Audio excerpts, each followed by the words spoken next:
இதில் ஒரு கைப்பிடி நிறைய கொத்தமல்லி தூவுங்க.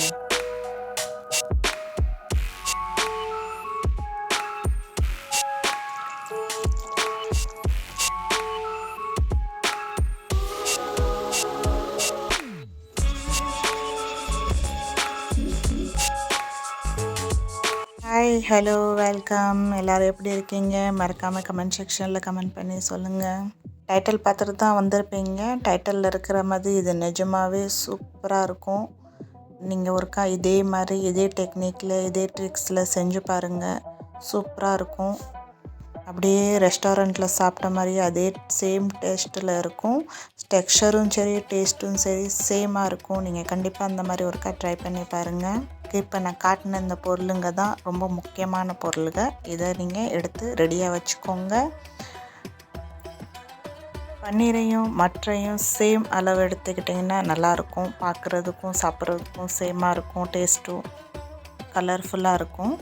ரொம்ப பெரிய விஷயம்லாம் இல்லைங்க, சின்ன சின்ன ட்ரிக்ஸ் தான். அதை நீங்கள் ஃபாலோ பண்ணாலே ரொம்ப டேஸ்ட்டாக அருமையாக இருக்கும். ஸ்டெப் பை ஸ்டெப்பாக நான் அதை சொல்லியிருக்கிறேன்.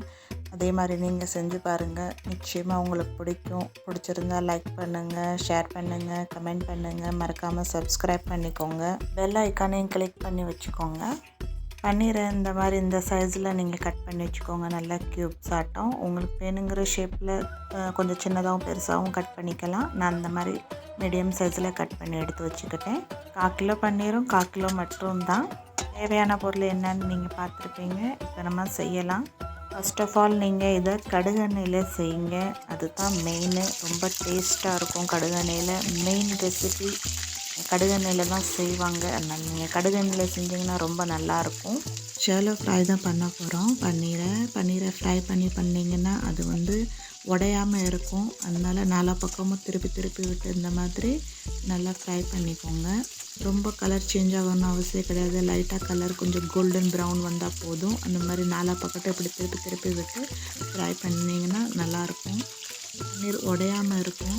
அதனால தான் பன்னீரை இந்த மாதிரி ஃப்ரை பண்ணி எடுத்துக்கோங்க. ஃபஸ்ட்டு ஃப்ரை பண்ணி எடுத்துக்கிட்டிங்கன்னா அதே எண்ணெயில் நம்ம கிரேவிக்கு யூஸ் பண்ணிக்கலாம்.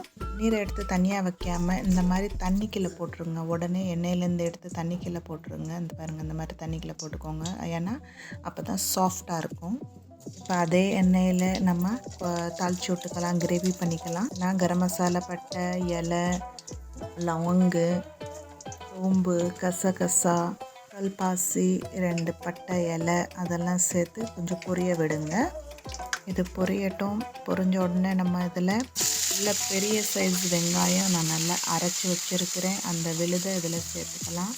வெங்காயத்தை வதக்கிறதுல தான் இந்த மொத்த கிரேவியோட டேஸ்ட்டும் அடங்கியிருக்கு. அதனால் வெங்காயத்தை நல்லா வதக்குங்க. அடி எதுவும் பிடிக்காது. அப்படியே பிடிச்சாலும் ஒன்றும் இல்லை, நல்லாயிருக்கும் டேஸ்ட்டும். அது ஒரு வித்தியாசமான அரோமாவோட நல்லா இருக்கும். அதனால் வெங்காயத்தை வதக்குங்க, நல்லா வதக்குங்க.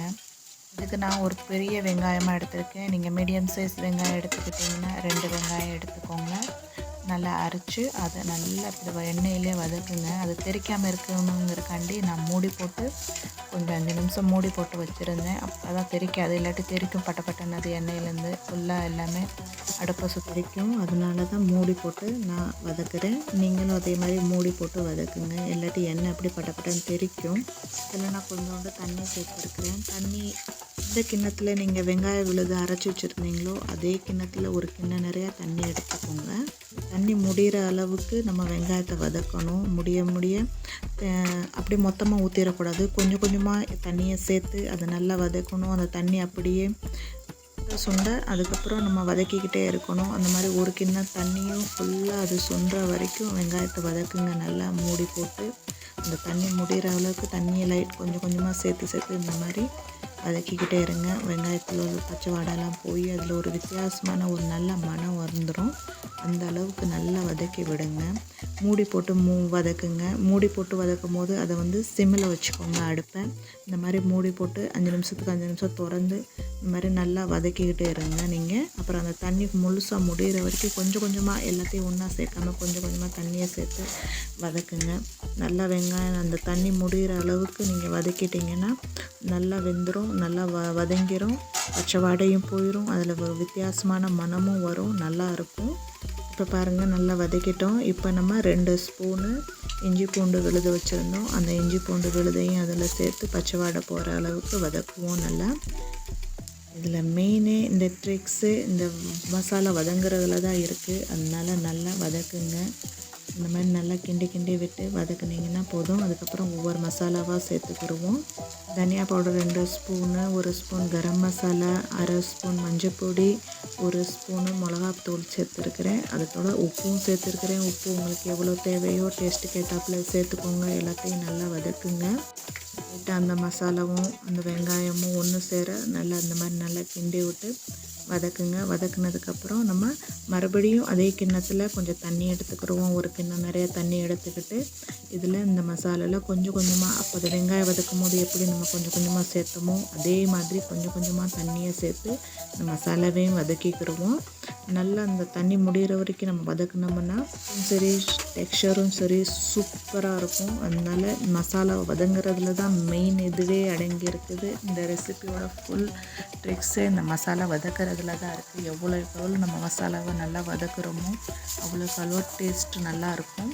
அதனால் கொஞ்சம் கொஞ்சமாக தண்ணியை சேர்த்து அந்த தண்ணி முடிகிற வரைக்கும், ஒரு கிண்ணம் தண்ணி முடிகிற வரைக்கும் நல்லா வதக்குங்க.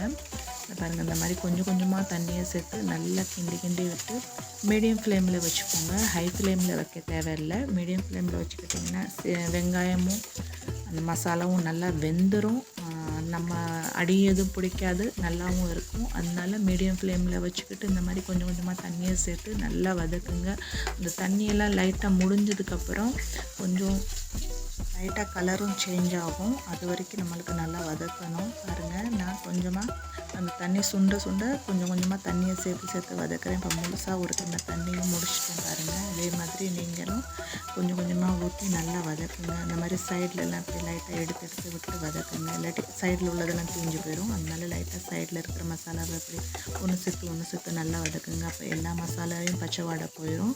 இந்த மாதிரி தண்ணி ஃபுல்லாக முடிஞ்சதுக்கப்புறம் அதை லைட்டாக சுண்டி வந்ததுக்கப்புறம் இந்த மாதிரி எல்லா மசாலாவையும் ஒன்று சேர்த்து மூடி போட்டு ஒரு 5 நிமிஷம் சிம்மில் வச்சு மூடி போட்டு விட்டுருவோம். நம்ம ஒன்றுமே பண்ண தேவையில்லை. மூடி போட்டு ஒரு 5 நிமிஷம் மட்டும் சிம்மில் வச்சு எடுத்திங்கன்னா அதில் எண்ணெய் எல்லாம் பிரிஞ்சு மசாலா சூப்பராக ஒரு அரோமாவோட நல்லா நம்மளுக்கு மசாலா ரெடி ஆயிரும். அந்த மாதிரி ரெடி ஆகிற வரைக்கும் நீங்கள் இந்த மாதிரி பாருங்கள். இப்போ பாருங்கள் எண்ணெய்லாம் பிரிஞ்சு நல்லா மசாலாவில் ஒரு சூப்பர் மனம் வந்துருச்சு பாருங்கள். வீடு ஃபுல்லாக கமகமன்னு நல்லா மணக்குது. இந்த மாதிரி நல்லா கிண்டி விட்டுக்கோங்க. இப்போ நம்மளோட மசாலா ரெடி ஆயிடுச்சு. இப்போ நம்ம இதில் அந்த பச்சை பட்டாணியை சேர்த்துக்கலாம். இந்த பச்சை பட்டாணி வந்து ஃப்ரோசன் பச்சை பட்டாணி நான் வீட்டிலே செஞ்சது. உங்களுக்கு வீட்டில் எப்படி ஃப்ரோசன் மட்டர் செய்கிறதுன்னு வீடியோ தேவை இருந்துச்சுன்னா நீங்கள் சொல்லுங்கள், கமெண்ட் பண்ணுங்கள். நான் ஃப்ரோசன் மட்டர்கிட்ட வீடியோ அப்லோட் பண்ணுறேன். ஏற்கனவே நான் ஷார்ட் பண்ணியிருக்கிறேன். நீங்கள் தேவைப்பட்டுச்சுன்னா செக் பண்ணி பாருங்கள். மசாலாவை நல்லா மிக்ஸ் பண்ணிவிட்டு மட்டும் கூட இப்போ நம்ம அந்த பன்னீர் போட்டு வச்சுருந்தால தண்ணி, அந்த தண்ணியை இதுக்குள்ளே சேர்த்துக்கோங்க. அந்த தண்ணியை வேஸ்ட் பண்ண தேவையில்லை. அது பன்னீர் ஊறின தண்ணி தான். அதனால் அந்த தண்ணியை ஊற்றி சைடில் இருக்கிற மசாலா எல்லாம் நல்லா கலக்கி விட்டு நல்லா ஒன்று சேர்த்து உங்களுக்கு எவ்வளோ தண்ணி தேவைப்படுதோ அந்த அளவுக்கு தண்ணி சேர்த்துக்கோங்க. மற்ற வேகிற வரைக்கும் தண்ணி சேர்த்துக்கோங்க. நான் அந்த மாதிரி நல்லா கிண்டி விட்டு பார்த்து எவ்வளோ தண்ணி தேவையோ அந்த அளவுக்கு தண்ணி கொஞ்சம் சேர்த்து மூடி போட்டு ஒரு மற்ற வேகிற அளவுக்கு ஒரு 5 நிமிஷத்தில் வெந்துடும் மற்ற. ஏன்னா ஏற்கனவே ஃப்ரோசன் பண்ண மற்ற தான், அதனால் ஏற்கனவே வெந்து தான் இருக்கும். அதனால் 5 நிமிஷம் வெந்தால் போதும். பாருங்கள் இப்போ மட்டன் நல்லா வெந்துருச்சு. தண்ணியும் கொஞ்சம் சுண்டிருச்சு. உங்களுக்கு எவ்வளோ கிரேவி தேவையோ அந்த அளவுக்கு நீங்கள் தண்ணியை சுண்ட வச்சுக்கலாம், தண்ணி சேர்த்துக்கலாம். நல்லா நம்மட்டு மட்டன் இன்னும் ஒரு 5 நிமிஷம் நான் மறுபடியும் மூடி போட்டு வைக்கிறேன். பாருங்கள் இப்போ நல்லா சூப்பராக வெந்துருச்சு மற்றும் இன்னும் கொஞ்சம் கிரேவியும் நல்லா திக்காயிருச்சு பாருங்கள். இந்த அளவுக்கு திக்காக இருந்தால் போதும். இப்போ நீங்கள் வறுத்து வச்சுருந்த பன்னீரை இது கூட சேர்த்துக்கலாம். பன்னீரை சேர்த்து ரொம்ப கிண்டணும்னு அவசியம் கிடையாது, பன்னீர் வேகணும்னு அவசியம் கிடையாது. லைட்டாக இப்போ பன்னீரை சேர்த்து மறுபடியும் ஒரு 5 நிமிஷம் நம்ம லைட்டாக கிண்டி விட்டுக்கிடுவோம். பன்னீர்லையும் அந்த மசாலாவையும் பன்னீருக்குள்ளே அந்த மசாலாலாம் சாரணுங்கிறக்காண்டி லைட்டாக மறுபடியும் ஒரு 5 நிமிஷம் மூடி போட்டு வச்சுருவோம். சிம்மில் இருக்கட்டும். கிரேவி சிம்மில் இருந்தால் நல்லாயிருக்கும், அதனால சிம்மிலே வச்சு வேக வைப்போம். இப்போ பாருங்கள் ஆயிடுச்சு நம்மகிட்ட பன்னீரில் நல்லா மசாலாலாம் சார்ந்திருக்கும். ஒரு 5 நிமிஷம் தான். பாருங்கள் கிரேவி டு டெக்ஸ்சர் பாருங்கள் எவ்வளோ சூப்பராக இருக்குது. கலர் பாருங்கள் நல்லா சூப்பர் மணமாக நல்லா ரெடி ஆயிடுச்சு நம்மட்டு பட்டர் பன்னீர். இப்போ நம்ம சின்னதாக நல்லா பொடிசாக நறுக்கி வச்சுருந்த ஒரு தக்காளி பழத்தை இதில் சேர்த்துக்கலாம்.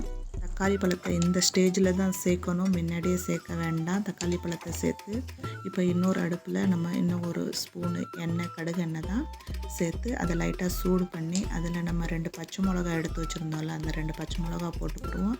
லைட்டாக மேலால் காஷ்மீரி ரெட் சில்லி கொஞ்சம் போட்டுக்கலாம். அது நல்லா கலர்ஃபுல்லாக இருக்கும், அதனால் அதை சேர்க்குறேன் நான். சும்மா மேலால் அந்த கலருக்காண்டி.